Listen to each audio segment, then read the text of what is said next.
comentei no vídeo anterior, na década de 1960, o canto orfeônico foi substituído pela educação musical. Esse período de transição não apresentou tantas mudanças, pois os professores de música nas escolas eram ainda os mesmos e não havia tantas diferenças entre a nova proposta e o canto orfeônico. Foi em 1971 que houve uma grande reviravolta no ensino da música nas escolas, com a promulgação da Lei nº 5.692. Essa lei extinguiu a disciplina Educação Musical do sistema educacional brasileiro, substituindo-a pela atividade da educação artística. Com isso, o ensino de música foi perdendo seu espaço na escola. Em 1974, começaram a surgir os cursos superiores de educação artística, os quais tinham um caráter polivalente, ou seja, o professor formado nesse curso deveria dominar 4 áreas da expressão artística: música, teatro, artes plásticas e desenho, que foi substituído mais tarde pela dança. O resultado eram professores com grandes lacunas em sua formação, pois tinham que dominar em 2 ou 3 anos 4 diferentes áreas artísticas, o que impedia o aprofundamento em qualquer uma delas. Nesse contexto, a maioria dos professores acabava por trabalhar apenas com uma das linguagens, em geral, as artes visuais. Vocês lembram das atividades de educação artística de quando eram alunos na escola? Estavam mais relacionadas com as artes visuais? Teoricamente, o principal objetivo da educação artística era desenvolver a sensibilidade pelas artes e o gosto pelas manifestações artístico-estéticas. As diretrizes que conduziam a atuação dos professores em sala de aula eram sensibilizar os alunos para as linguagens artísticas, estimular a livre expressão, valorizar a criação, enfocar o processo e não o produto e proporcionar a integração das linguagens artísticas.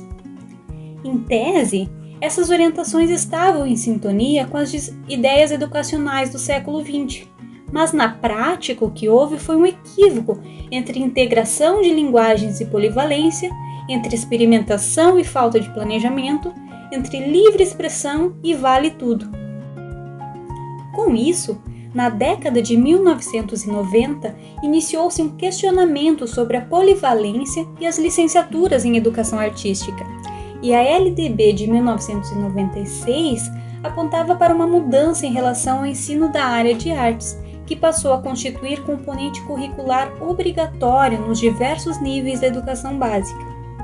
Em 1997, nesse mesmo sentido, os parâmetros curriculares nacionais reforçaram esse novo olhar para a área das artes, determinando a necessidade de essas linguagens comporem o currículo, indicando princípios norteadores para as 4 linguagens: teatro, artes visuais, dança e música.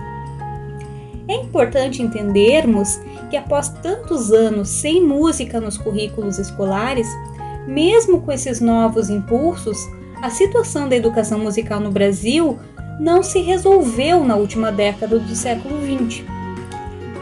Em 2008, a partir de um movimento denominado Quero Música na Escola, que uniu diversas entidades, músicos profissionais, educadores musicais e pesquisadores da Associação Brasileira de Educação Musical, que foi aprovada a Lei 11.769, que instituiu a música como conteúdo obrigatório, mas não exclusivo, do componente curricular Arte na Educação Básica.